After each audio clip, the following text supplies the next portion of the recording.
Comment faire si vous pensez subir le syndrome de l'imposteur? Comment sortir de cette situation par le haut et reprendre la main? Eh bien, pas évident, hein, et c'est d'autant plus vrai si vous souhaitez devenir développeur ou développeuse, car ça fait partie des métiers qui sont constamment en changement. La tâche n'est pas simple et c'est pourquoi j'ai fait appel à un expert. Vous allez découvrir Quentin et profiter de ses conseils et de ses clés pour avoir de vraies solutions. Quentin est guide en autonomie affective et il accompagne sa communauté au travers de sa chaîne YouTube et de son groupe Facebook. Il forme également des coachs qui vont à leur tour aider d'autres personnes à se révéler. Quentin, vous allez découvrir un parcours vraiment incroyable et pourtant il a connu des difficultés que vous n'imaginez pas.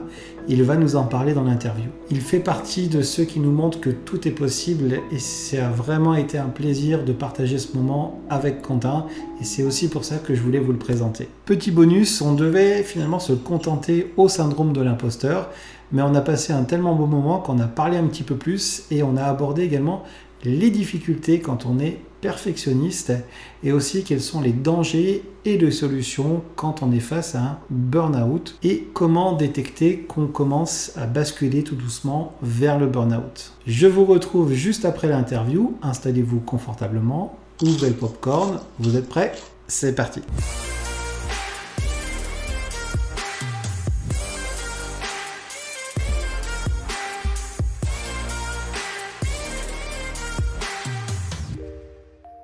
Bonjour Quentin. Salut Nicolas. Merci écoute, d'avoir accepté mon invitation. C'est un vrai plaisir. J'ai une vraie gratitude à te recevoir aujourd'hui. Donc pour la petite histoire, avec Quentin, on s'est rencontrés autour d'un dîner. On ne se connaissait pas. On a passé la soirée ensemble. C'était vraiment très, très sympa. Puis arrivé le moment où on se dit qu'est-ce que tu fais dans la vie? Quentin m'a dit j'accompagne des personnes à être un petit peu une meilleure version d'eux-mêmes et puis à enlever toute cette prison qu'ils peuvent avoir autour d'eux, ces pensées limitantes. Je les aide dans la gestion des émotions et vous allez voir, ça va même beaucoup plus loin. Et donc, j'aide les gens à changer de vie. Et il m'a dit, qu'est-ce que tu fais? Écoute, moi, je permets aux gens de partir de zéro jusqu'à leur premier revenu dans le code, en changeant de vie, en apprenant un nouveau métier. Et donc, on s'est aperçu qu'on faisait à peu près la même chose dans des thématiques différentes et on a des valeurs partagées que je trouve vraiment importantes. Et aujourd'hui, l'idée, c'est quoi? C'est de pouvoir vous aider aussi dans quelque chose dont tout le monde parle aujourd'hui sur Internet, notamment dans la thématique du développement logiciel. C'est le syndrome de l'imposteur et beaucoup de personnes en parlent en tant qu'experts et c'est pas évident d'être expert sur le sujet. Il y a pas mal, je pense, d'humilité à avoir parce que c'est pas un sujet qui est facile à traiter parce que il y a un lien avec pas mal de choses. Et donc l'idée, c'était de pas vous en parler en disant voilà, je sais les choses, mais de pouvoir être accompagné par quelqu'un qui, justement, aide les personnes au quotidien à aller beaucoup plus loin. Donc, Quentin, est-ce que tu pourrais te présenter, parce que sinon, je peux le faire pendant 3 heures. Est-ce que tu peux te présenter, s'il te plaît, sur quel est un petit peu ton parcours, ce que tu fais aujourd'hui et la dynamique qu'il y a autour de tes valeurs? Oui, déjà, merci Nico pour cette introduction assez flatteuse. Donc, merci pour ça. Aujourd'hui, je dis que je suis guide en autonomie affective parce que, en effet, je pense qu'il y a une différence entre être en dépendance affective, c'est-à-dire c'était mon cas avant, se croire indépendant affectif, qui est croire qu'on peut se passer de l'affection, ça ne marche pas, ou alors être autonome sur le plan affectif, c'est-à-dire agir en adulte avec ses émotions. Ce qui peut paraître paradoxal parce que les émotions, on dit souvent que c'est le terrain des enfants. Les enfants sont spontanés dans leurs émotions jusqu'à l'âge de 7 ans. Mais après, on n'apprend pas à quoi faire de toute cette énergie qui est en nous. Donc, l'idée, c'est de se rendre compte que quand il y a des personnes qui réagissent et qui réagissent principalement à leur peur, ils finissent par s'enfermer dans une vie où ils ont l'impression que ça ne leur correspond pas, alors que pour autant, c'est bien la leur, puisque c'est leur peur qui les ont enfermés. Et ça a été mon cas. En fait, mon parcours, il est assez classique. Je suis juste un homme, j'ai eu un parcours de vie, on va dire, assez classique. J'ai fait des études, j'ai bourlingué un peu, puis à un moment donné, j'ai rencontré une compagne, on a fondé une famille. Et à ce moment-là, je me suis dit, j'ai envie de voir mes enfants grandir, donc j'ai passé mon CAPES pour devenir prof de physique-chimie. Et puis après, la mode l'inconscient collectif du couple a fait en sorte qu'il y a eu séparation, donc mon monde s'est écroulé. Et là, je me suis dit, en fait, il y a un problème parce que tout ce que j'ai voulu créé, ça s'écroule. Donc, c'est qu'à un moment donné, j'ai eu un problème, non pas dans les choix que j'ai faits, mais dans ce que j'ai écouté quand j'ai fait mes choix. Et je me suis rendu compte à ce moment-là que j'écoutais principalement mes peurs. Et quand on écoute ses peurs, eh bien, finalement, on est limité par ses peurs. Et c'est là où on se limite dans sa vie. Donc après, j'ai dû repenser tout mon système. Donc j'ai tout écroulé. Je suis parti de là où je vivais. J'ai vécu sans domicile fixe pendant 1 an, en squattant soit dans ma voiture, soit chez des potes.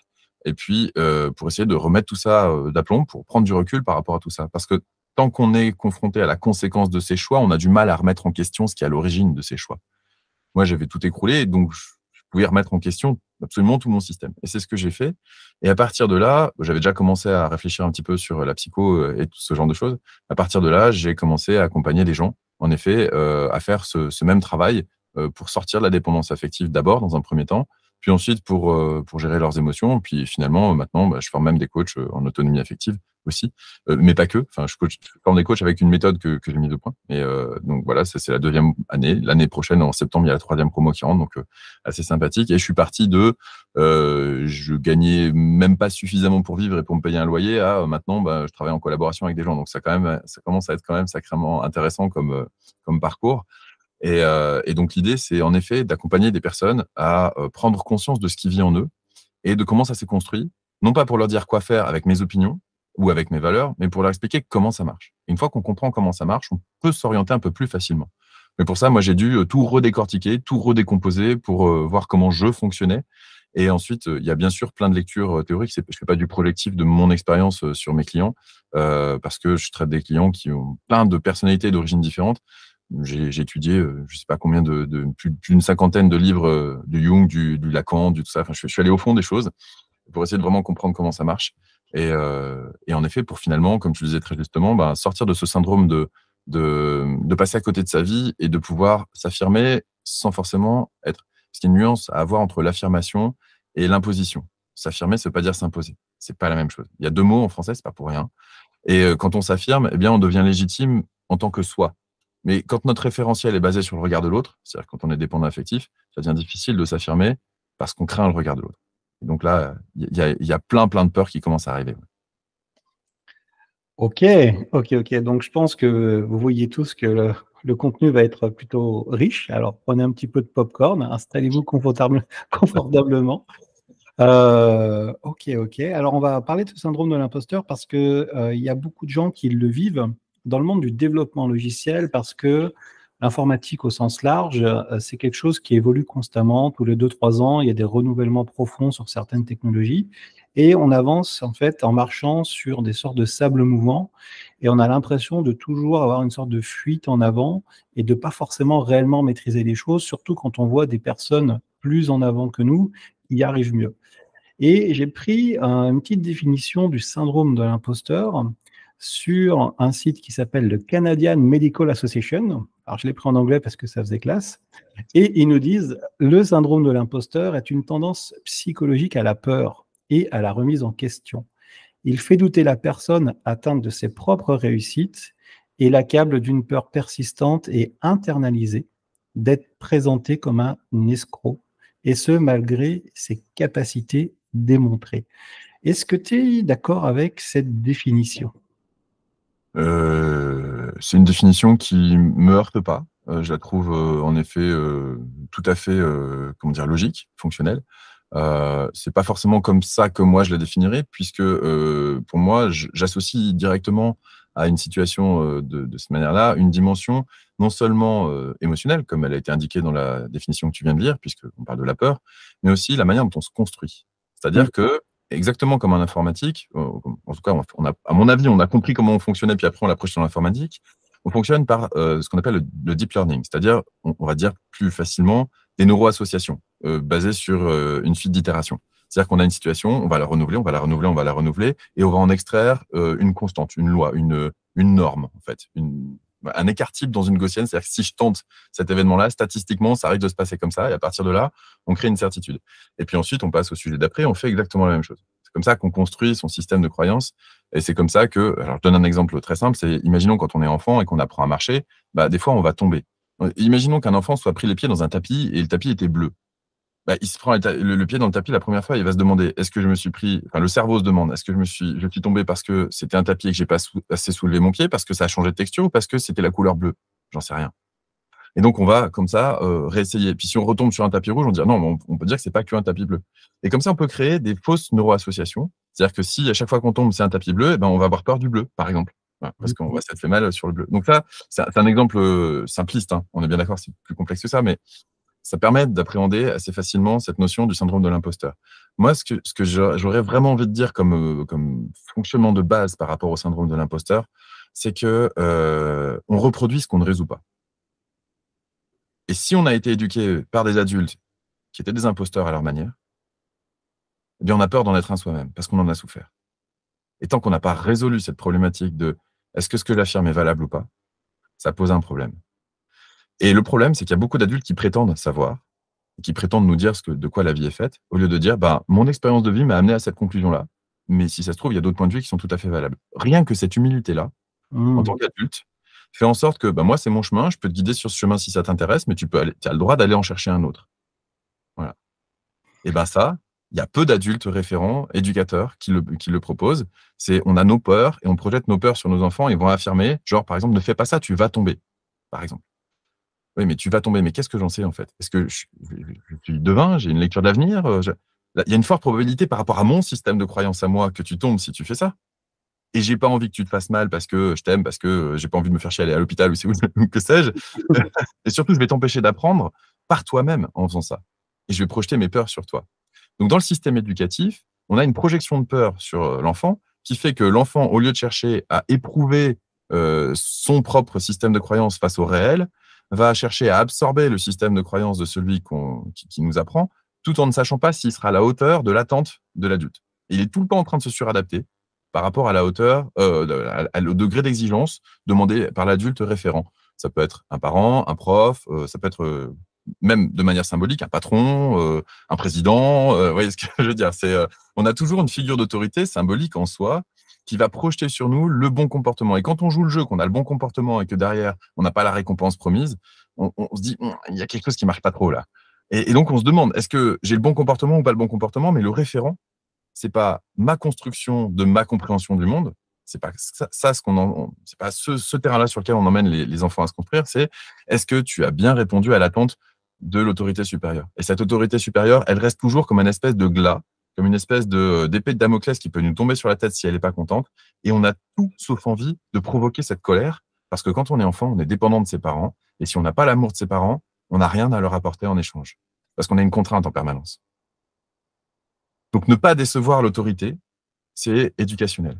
Ça date de l'éducation de la petite enfance, ça se propage à l'école, ça se propage aussi dans les études supérieures, où on n'amène pas les gens à créer leurs projets, on les amène à bien répondre à des questions de partiels, où il faut… voilà.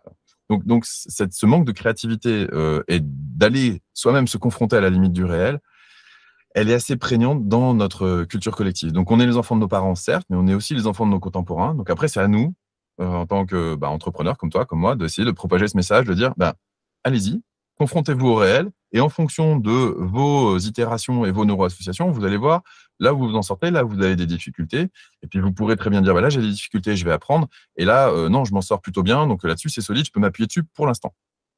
Pour l'instant. Parce que le monde, il y a une seule chose qui ne change jamais, c'est le changement. Voilà.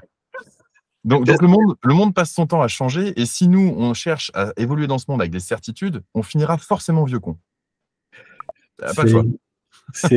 C'est rigolo ce que tu dis, ça me rappelle une réunion assez sérieuse où j'avais un directeur d'achat, directeur financier, etc. Et je commence la réunion par quelqu'un qui avait une réticence au changement. La seule chose que j'ai trouvé à lui dire, c'est, vous savez, la seule constante qui existe dans l'univers, c'est le changement. Et du coup, c'est un peu ce que tu disais. C'est ça. Et c'est assez fou, hein, là où tu nous emmènes, parce que je trouve ça très, très pertinent. Et ça remet en perspective pas mal de choses. Et il y a une note que j'avais prise, je ne sais pas ce que tu en penses, mais en général, quand on parle du syndrome de l'imposteur, j'ai tendance à dire c'est une bénédiction. Et les gens me regardent avec des yeux comme ça, parce que je fais référence à une étude qui avait été faite, un article qui était publié par David Dunning et Justin Kruger.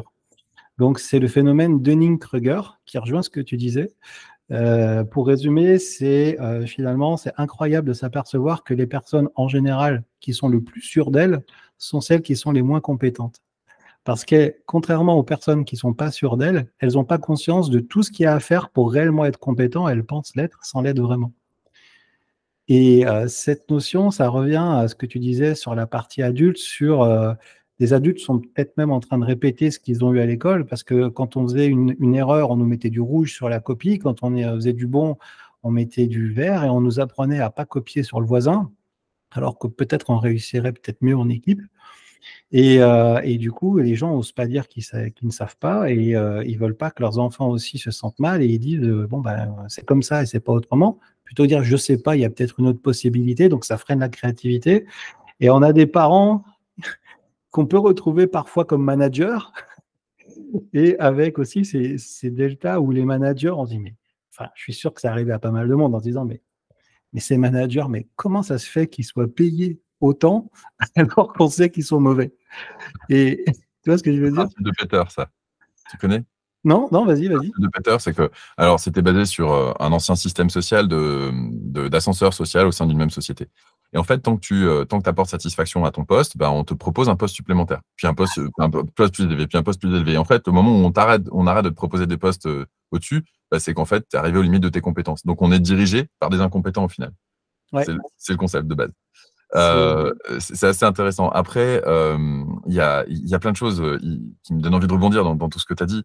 Euh, le syndrome de l'imposteur en tant que tel, si on revient vraiment dessus, si on va s'interroger, est-ce que je suis légitime? Plutôt que de parler d'imposture, on peut parler de légitimité. Quelle est ma légitimité à faire ce que je fais? Ok. Et vu que je forme des coachs, j'ai des tas de coachs qui me disent, mais c'est quoi ma légitimité à coacher? Parce que j'ai pas résolu plein de trucs. Parce qu'ils ont dans leur tête cette croyance qu'ils doivent être parfaits pour pouvoir être légitimes. Ça, c'est une croyance qui pose vraiment problème et qui est très problématique dans tous les pays où on va vraiment être dépendant du regard de l'autre. Il y a des pays où on est plus confronté à la nature, je pense au Québec, dans les forêts, etc. Enfin, voilà, dans ce genre d'endroit, on peut avoir le syndrome de l'imposteur, mais quand on est confronté au réel et qu'on a survécu, on sait qu'on sait survivre, en fait. Voilà, en gros, pour résumer, c'est ça. Et c'est important, n'empêche, cette exploration du réel, comme je le disais tout à l'heure.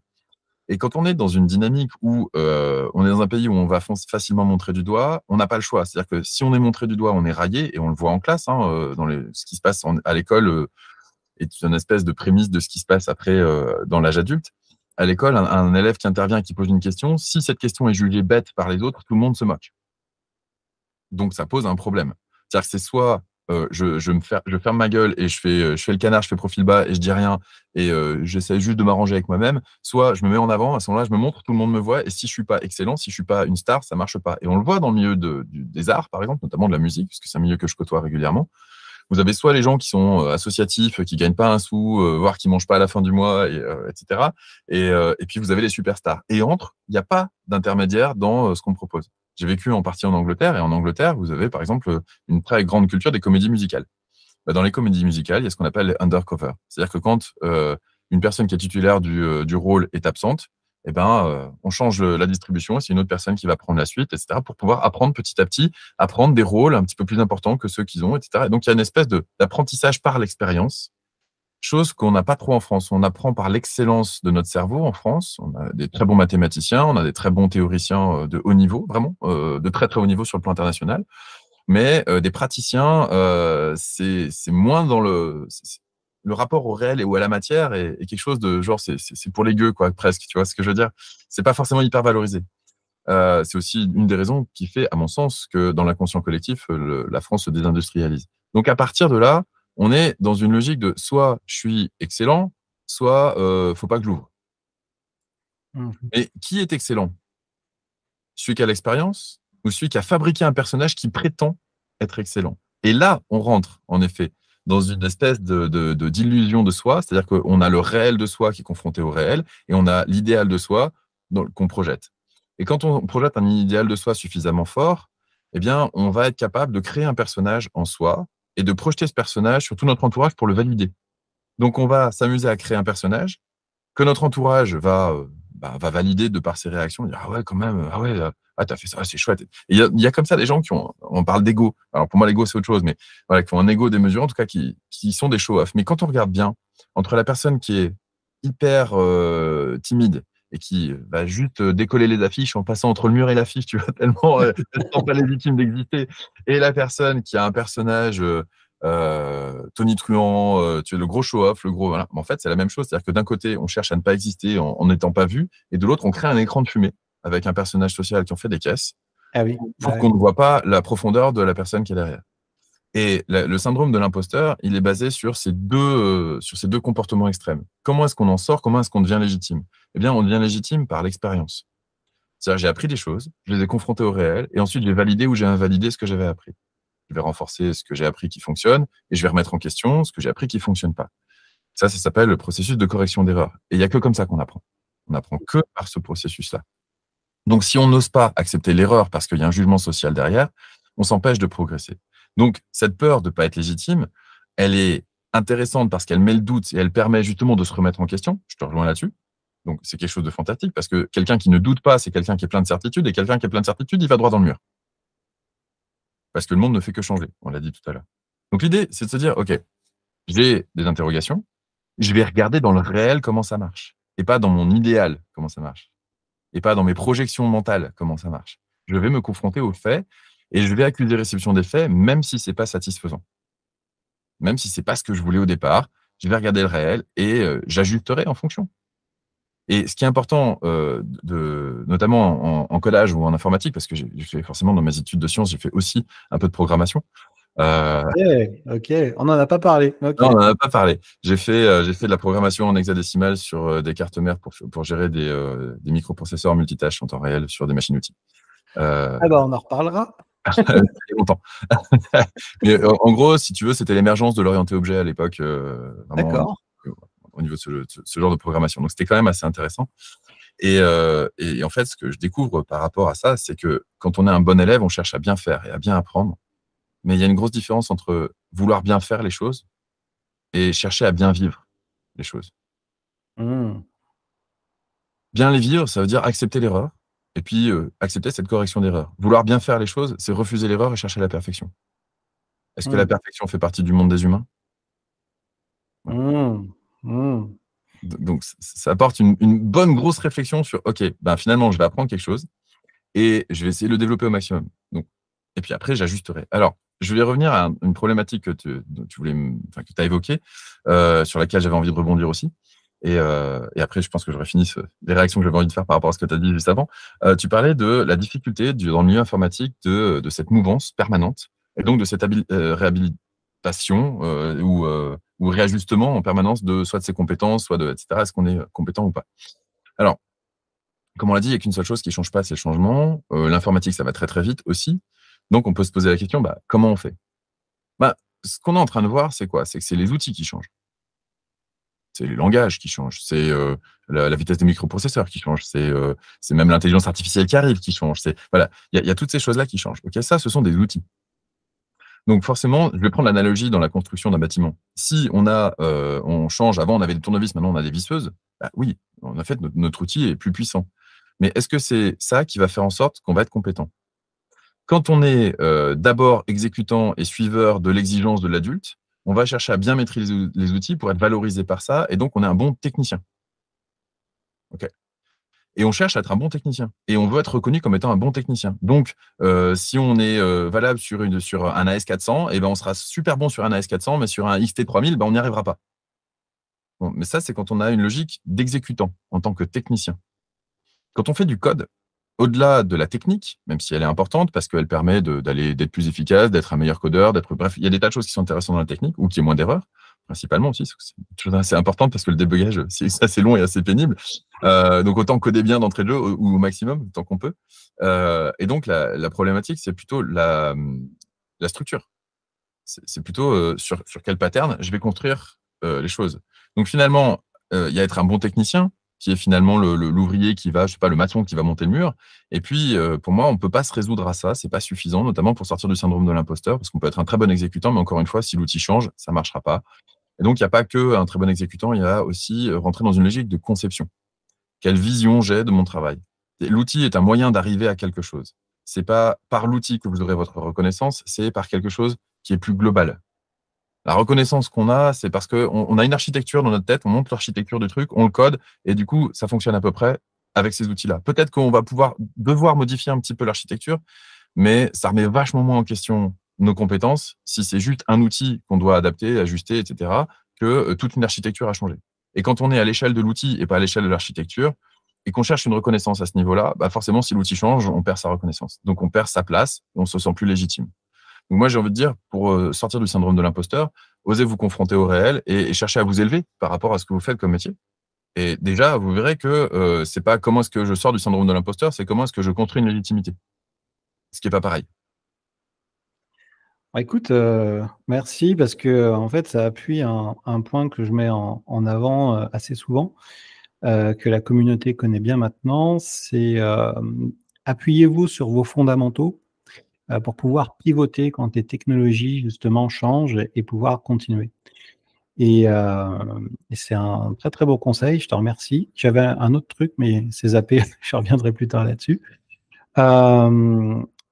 Autre point, pour aller un petit peu plus loin, une question que je me suis posée à titre personnel, est-ce que, parce que c'est le cas de beaucoup de personnes dans le développement logiciel, qui ont un problème avec le perfectionnisme.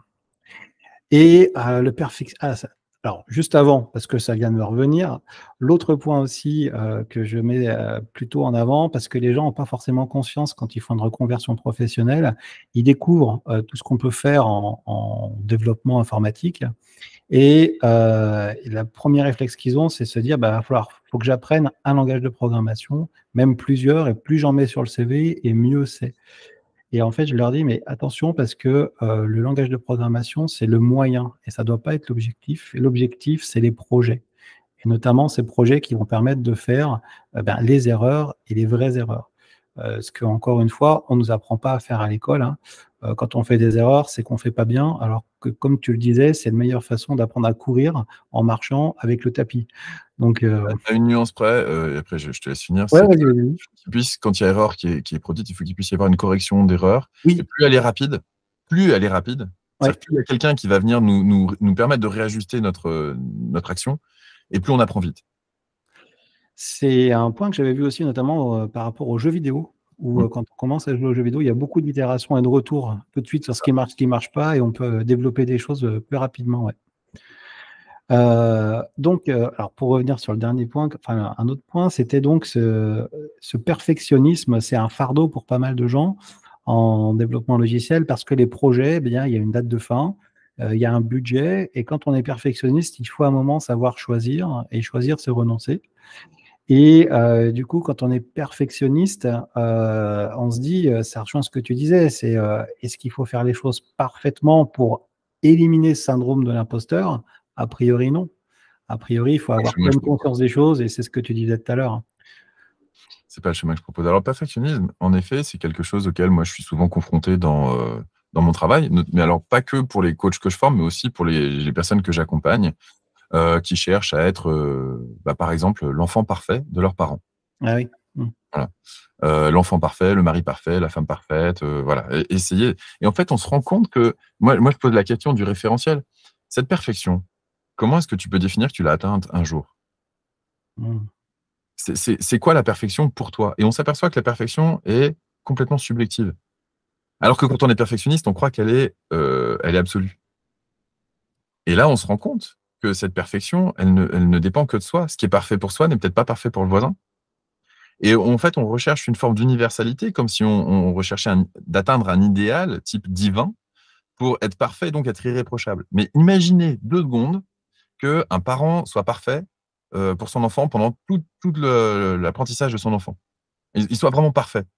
Ben, franchement, le jour où l'enfant est adulte, pour avoir envie d'être parent à son tour, la barre, elle est vachement haute, quoi. C'est insupportable.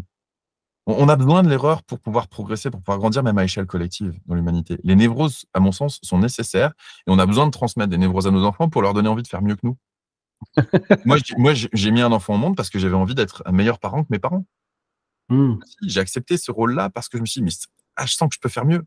Je sens que je peux faire autrement. Je sens il y a cette créativité-là. Et la créativité nous amène à faire des erreurs parce qu'elle va nous confronter à une part de réalité qu'on n'envisageait pas avant. Donc, on va découvrir. Et la curiosité et l'envie sont des moteurs bien plus puissants que la peur de mal faire. Et souvent, la perfection, c'est une réponse à la peur de mal faire. Et encore une fois, pour moi, c'est plus intéressant de bien vivre les choses plutôt que de bien les faire. Parce qu'en effet, notre vécu va nous emmener à une évolution jusqu'à notre mort, mais on ne peut pas faire les choses bien tout le temps. Et puis bien, selon quels critères, selon quel référentiel? Qui détermine que c'est bien? Moi, mes parents, mes profs? Qui? Quand on est entrepreneur et qu'on commence à se lancer dans une activité personnelle et créatrice, donc du coup, qu'on commence à la mettre dans le monde, ben, le seul curseur qu'on a, c'est pas une entité supérieure symbolique qui va nous valider ou nous invalider, c'est la satisfaction client. Est-ce que le client est suffisamment satisfait? Est-ce que ce que je lui demande comme contribution financière au fait qu'on travaille ensemble, mon travail par rapport à son degré de satisfaction et à la spécificité de son attente, c'est-à-dire la réalité du marché par ailleurs, est-ce que ça, c'est quelque chose qui fonctionne? Et c'est là-dessus qu'on peut s'appuyer. C'est-à-dire que moi, je dis souvent, j'ai des idées, mais je sais jamais si j'ai raison. Il y a la seule personne qui a raison, entre guillemets, c'est le marché. Mm. Mm. Je discute souvent avec des entrepreneurs, on me propose des stratégies, des idées. Écoute, j'en sais rien, c'est quoi, je vais essayer, puis on va voir ce que ça donne. Et il n'y a que comme ça qu'on peut savoir si ça fonctionne, si ça répond à des attentes ou pas. Et dans quelle proportion. Alors, après, je me suis rendu compte d'une chose aussi, c'est que, et ça, c'est un principe fondamental, tout ce qui est vivant est en mouvement. La réciproque n'est pas vraie. Il y a des choses qui sont en mouvement qui ne sont pas vivantes. On définit comme étant vivant quelque chose qui respire, qui naît, qui grandit et qui meurt. Ça, c'est OK. Donc, on est des êtres vivants. Jusque-là, je pense qu'on est à peu près tous d'accord pour le dire, sur la base de cette définition-là.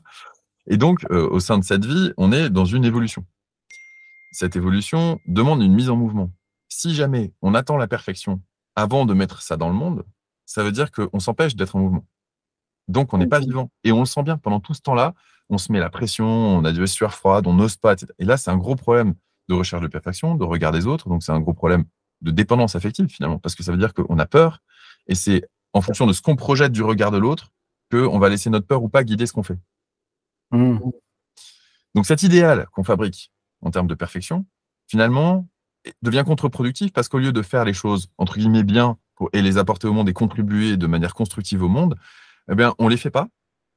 Et quand on les fait, c'est par la force des choses et par de la peur. Et comme on ressent la peur dans ce qu'on fait, bah, les gens, en fait, ils ne sont pas à l'écoute de ce qu'on fait, même si ça peut être magnifique. Parce qu'ils sentent la peur d'abord. Parce qu'on va sentir l'émotion de la personne qui nous parle avant de sentir, d'écouter les mots qu'elle prononce. Et ça, c'est vraiment quelque chose d'hyper important à réaliser. C'est que on communique. Certes, nous, on a l'impression qu'on communique d'abord avec des mots, mais au-delà des mots, il y a des émotions, il y a des intentions, il y a aussi une posture. Et cette posture-là, si elle est dans l'idéal de soi, ben on n'est pas en face de quelqu'un de réel. Donc, quand moi, en tant que client d'un entrepreneur, je vais aller le voir si je sais que j'ai quelqu'un en face, et pas si j'ai un idéal, pas si j'ai une belle vitrine, pas si j'ai une belle plaquette, mais en fait, je ne sais pas ce qu'il y a derrière. Ça c'est l'apanage du personnage, justement, du menteur, hein, qui va nous arnaquer. Justement, on a peur d'arnaquer, mais est-ce que ce n'est pas une forme d'arnaque de prétendre à une perfection? Eh bien, waouh! Alors, j'espère que vous prenez des notes parce qu'il y a plein de choses à appliquer à la fin. On relèvera les copies à la fin, mais on ne mettra pas de rouge ni de vert. On fera des papillons, des papiers. En gros, devenez votre propre évaluateur. Hmm. Voilà. Devenez votre propre évaluateur. Si vous vous réappropriez ce référentiel d'évaluation, est-ce que j'ai fait de mon mieux? Si j'ai pas fait de mon mieux, est-ce que c'est parce que j'ai pas assez dormi, j'ai pas assez mangé? Enfin, il y a un autre facteur que mon travail, proprement dit. Et si j'ai fait de mon mieux, bah, tant mieux. Et est-ce que je peux faire mieux qu'hier? Ça, c'est une autre option aussi. Et puis après, pour moi, il y a aussi un autre parallèle à faire sur les rendements des moteurs, par exemple, ou les rendements thermiques qu'on peut trouver en physique. Ce qui fonctionne bien et qui est validé, c'est dès l'instant où on atteint un rendement de 80%, on est déjà dans quelque chose qui est de l'ordre de l'excellence. Parce que les transferts d'énergie, il y a toujours des pertes d'énergie par frottement, par etc. Donc, quand on atteint un rendement de 80%, c'est waouh, c'est le Graal, quoi, on va dire. Et on rejoint la loi de Pareto, quelque part, du 80-20. C'est-à-dire qu'il y ait 20% de parties défectueuses dans votre code et 80% qui fonctionnent à la perfection, votre produit il est valable sur le marché. Il y a un dernier point que je voudrais voir avec toi qui est lié au syndrome de l'imposteur, à mon avis. qui touche pas mal de personnes justement qui veulent bien faire. Mmh. Et ça peut être intéressant d'avoir ton point de vue sur qu'est-ce qu'on peut mettre en place comme limite, comment on peut s'écouter et comment on peut essayer de mettre le frein avant d'aller dans le mur. Je parle du burn-out. Mmh. C'est-à-dire que le syndrome de l'imposteur va peut-être nous obliger, nous auto-obliger à mettre les bouchées doubles parce que finalement, on n'a jamais cette perfection. Et en tout cas, par rapport à la vision qu'on a de soi, et on peut se mettre en danger là-dessus. Est-ce que tu aurais des conseils pour voir les premiers indicateurs, les premiers faisceaux, pour voir quand est-ce qu'il faut se reculer un petit peu et puis demander un petit peu peut-être conseil autour de soi? Alors oui, c'est une question très intéressante en effet, j'ai souvent été confronté à des gens d'ailleurs j'accompagne des gens à se remettre de burn-out aussi au passage. Je dirais, il y a plusieurs critères, mais pour ça, la première aptitude à développer, c'est la conscience de soi. Et d'ailleurs, j'ai fait une petite formation qui s'appelle «Apprivoiser sa conscience», pour justement faire les premiers pas, en fait, dans ce développement de cette conscience. Et les warnings, vraiment les voyants qui s'allument et sur lesquels, à mon avis, il faut porter son attention, c'est ce que va nous dire notre corps. Parce que quand on est dans le burn-out, c'est qu'on veut répondre à des exigences qui sont des exigences morales ou mentales, d'atteindre des objectifs, de cocher des cases, d'accomplir, de faire, faire, faire, faire, faire, faire. Et quand on est dans le faire, on n'est pas dans l'être. Donc, la vraie question à se poser pour moi, c'est comment je vis les choses. Est-ce que je suis en apnée, par exemple? Est-ce que je Mmh. respire ou est-ce que je suis en apnée? Bon, bah, quand on passe 10 heures derrière son écran, la respiration, on n'en a pas beaucoup conscience. Parce que notre conscience est justement déroutée par tout ce qu'on peut voir sur nos écrans. Que ce soit une notification, que ce soit le code sur lequel on est en train de se concentrer, et cetera. Donc, travailler derrière un écran veut dire être assis, donc le corps n'est pas en mouvement, on n'a pas de proprioception qui se développe. Proprioception, c'est la conscience de son corps et dans son environnement, et de la manière de le déplacer. Et c'est pour ça qu'on voit souvent d'ailleurs enfin moi j'ai souvent vu des ingénieurs ou que j'ai côtoyés en sciences ou et cetera, qui faisaient aussi de la randonnée par ailleurs ou beaucoup de montagnes parce qu'ils Mmh. allaient compenser ce travail cérébral avec une activité corporelle. OK, c'est la compensation. Après la compensation peut fonctionner un certain temps. Tant qu'il n'y a pas de croyances paradoxales et dysfonctionnelles qui s'expriment trop fortement en soi, la régulation peut suffire. Après, si on s'aperçoit qu'il y a des récurrences et que on a des problématiques qui sont systématiques, à ce moment-là, ça veut dire qu'il y a une restructuration à aller chercher. Donc là, c'est une restructuration dans le deep learning, les neuroassociations et pourquoi est-ce qu'on les maintient alors qu'elles nous sont néfastes. Mais ça, c'est tout le propos de mon travail. Je ne vais pas m'étendre là-dessus maintenant. Mais ce qui est intéressant, c'est de constater déjà comment je respire, éventuellement comment je digère aussi, parce que notre ventre, on a plein de neurones dans le ventre aussi. Mmh. C'est notre deuxième zone neuronale. Et donc, si jamais on n'est pas suffisamment à l'écoute de ce qui se passe là-dedans, on va le contracter majoritairement et il va nous le rendre. C'est-à-dire qu'il va nous le rendre sous forme de stress. Et écouter aussi ces tensions musculaires, essayer de regarder où est-ce qu'on est comme ça, est-ce qu'on est détendu, est-ce que voilà, toute cette posture-là. Et puis après, si on a suffisamment développé sa conscience aussi, se poser la question de mais quelles sont mes émotions? Parce que quand on est à fond dans sa tête, c'est aussi pour échapper à ses émotions. Donc si nos émotions sont inconfortables et qu'on veut tout bien faire, c'est peut-être aussi parce qu'on souffre. Et là, je rejoins beaucoup d'hypersensibles. Tu disais que c'était une partie des personnes qui suivent ton travail. Quand on est hypersensible, on considère que le monde est souvent tellement médiocre, tellement sale, tellement moche qu'on n'a pas envie d'en faire partie. Et on a envie de fuir dans un monde idéal qui peut être de la spiritualité, qui peut être du codage, pourquoi pas. Mais en tout cas, on va créer un monde idéal dans lequel les choses se devraient d'être parfaites pour que tout le monde soit bien. Et j'ai envie de dire pourquoi pas, c'est une vision qui se tient. Simplement, pas oublier que c'est selon sa vision du bien et sa vision du monde. On n'est pas des dieux, on est des humains. On n'a pas raison sur les autres. Et cette diversité fait en sorte que l'humanité est riche. Donc, cette perfection qu'on recherche, c'est sa perfection. Et sa perfection, ce serait pour que soi, on soit bien. Eh ben, comment est-ce qu'on peut apprendre à être bien dans un monde imparfait, donc humain, et non pas se prétendre être des dieux et vouloir faire tout parfaitement? Ça, c'est aussi quelque chose qui est assez intéressant à faire comme distinction. Mais si tu me demandes quels sont les warnings, moi, j'ai envie de dire, pour éviter d'arriver jusqu'au burn-out, c'est, comme je le disais, physiquement, la respiration, les tensions musculaires et la digestion. Et d'un point de vue social, c'est est-ce que je suis terrorisé à l'idée du regard de l'autre ou de diffuser mon code ou de proposer à la vente ce que je fais ou de me mettre dans le monde? Si c'est le cas, à ce moment-là, les freins, ils sont d'abord émotionnels. C'est qu'on a peur. On a peur d'être jugé, on a peur d'avancer. Donc là, un petit travail de développement d'intelligence émotionnelle qui n'est pas forcément très long, peut permettre de commencer déjà à apaiser la machine. Waouh! Eh ben, souvent, je pense qu'on peut se sentir seul et dans ces trucs-là et on ne sait pas forcément où regarder. Donc là, tu as apporté beaucoup de lumière, beaucoup d'axes. Comment on fait si on veut aller plus loin pour te suivre? Est-ce que tu pourrais donner le nom de ta chaîne YouTube, par exemple? Alors, à l'odeur, si vous avez des instincts canins, vous pouvez me suivre à l'odeur, ça marche très bien. Non, je plaisante. Je me disais, je n'ai pas trouvé Oui, cette mais attends, de quoi il parle? Non, je suis pas comme le petit Pousset, je mets pas des petits cailloux sur mon chemin, mais en tout cas, j'essaie de mettre des panneaux indicateurs à travers les vidéos que je propose, en effet, sur ma chaîne YouTube et sur ma page Facebook. Donc, c'est autonomie affective. Alors, page Facebook, là, je parlais de correction d'erreur ou d'apprentissage par rapport au réel.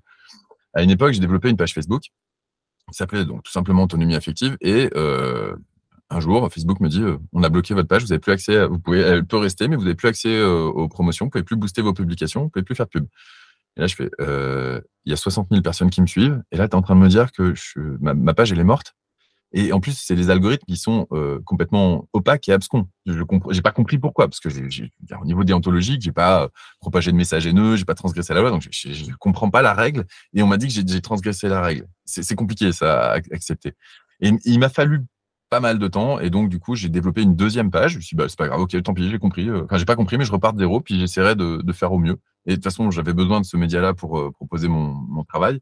Donc, j'ai développé une deuxième page Facebook qui s'appelle Autonomie Affective Pro. C'est celle que j'alimente aujourd'hui. Donc, vous pouvez avoir ça sur ma page Facebook et sur ma chaîne YouTube qui s'appelle aussi Autonomie Affective. Eh ben, écoute, je te remercie énormément, Quentin. J'invite à tout le monde à aller s'abonner sur sa chaîne et à aller regarder un petit peu le travail de Quentin, qui n'est plus un travail, qui est plutôt un chemin de vie. Et ça fait plaisir. J'ai retrouvé énormément comme je vous le disais, de valeurs en Quentin et une qui est de réussir en faisant réussir les autres. Et je crois qu'un petit peu, c'est ce qui nous motive au quotidien. Et c'est un vrai plaisir de partager des moments comme ça avec toi, Quentin. Je veux te dire, Nicolas, aussi, moi, c'est quelque chose qui me touche beaucoup dans ton travail quand tu m'en as parlé. C'est de dire, en fait, j'ai à cœur d'accompagner les gens qui aient une activité professionnelle dans laquelle ils s'épanouissent. Parce que c'est un autre truc aussi pour éviter de rentrer dans le burn-out, c'est de trouver. Je disais, le tout, c'est pas de bien faire les choses, c'est aussi de bien les vivre. Si quand on pose des actes, c'est-à-dire qu'on accomplit les choses, je dis pas qu'il faut rien faire, mais quand on fait les choses et qu'on y trouve du plaisir, qu'on y trouve vraiment un engouement, une satisfaction, parce que ça nous correspond, pas parce que c'est bien ou c'est pas bien, mais parce que ça nous correspond vraiment. Et ça, c'est ce que tu proposes de faire à travers le travail que tu fais. Et je trouve ça génial de proposer une alternative. Alors, certains peuvent le voir comme une opportunité contextuelle, professionnelle, mais en général, on va pas bien loin quand c'est juste ça. On commence à s'investir quand il y a la curiosité, l'enthousiasme et l'engouement qui commencent à rentrer dedans et dans l'équation. Et là, en effet, de pouvoir permettre à des gens d'accéder à une forme de liberté, à une forme d'autonomie, c'est magique. Je trouve ça magique de voir des gens être de plus en plus autonomes, moi. Donc, bravo pour ce que tu fais aussi. Bah, écoute, je te remercie. Souvent, j'essaye de repenser à la personne que j'étais quand j'étais plus jeune et à tout ce que j'avais envie d'apprendre et découvrir et que je ne pouvais pas faire. À l'époque, on n'avait pas Internet comme aujourd'hui. Et je me suis dit que c'était l'occasion de retrouver le Nicolas d'avant aussi. Il y a un petit peu de ça aussi là-dedans. Et puis, encore d'autres choses. Mais c'est très important ce que tu dis là. Je disais souvent dans mes conférences que il est beaucoup plus difficile d'écouter le murmure des rêves face au hurlement des obligations. Waouh! Tu la mettrais sur pause et je la remettrai en arrière. Qu'est-ce que vous avez fait de vos rêves de gosse? Ouais. Ça ne veut pas dire qu'ils peuvent avoir accès sans limite. On n'est pas dans l'idée de la toute-puissance, mais on peut les nourrir. On peut leur offrir une présence dans notre vie à ces rêves de gosse. On n'est pas obligé de les tuer dans l'œuf parce que on doit répondre à des obligations externes de payer ses factures, c'était la matière, quoi, la matière de l'adulte. Ouais, mais s'il n'est pas animé, l'adulte, on attend quoi? Merci, Quentin. Je te dis à bientôt. Je t'en prie, Nico. À bientôt. Salut. Si vous souhaitez appliquer les conseils de Quentin dès maintenant et faire vos premiers pas par la pratique dans le monde du développement logiciel, je vous invite à démarrer ma formation gratuite qui vous permettra de découvrir le premier pilier de la programmation en vous régalant grâce à la recette des lasagnes à la bolognaise et une boîte à œufs. Et si vous souhaitez sécuriser votre transition vers le métier de développeur, je vous invite à regarder les témoignages vidéo des membres du programme Vivre du Code. Que vous soyez débutant ou dans une formation accélérée d'apprentissage de la programmation pour laquelle il faut combler les trous dans la raquette, le programme vous accompagne de zéro jusqu'à vos premiers revenus, en vous permettant réellement de sécuriser votre transition vers le métier de développeur professionnel. Abonnez-vous et partagez cette vidéo. Je vous dis à bientôt. Ciao, ciao!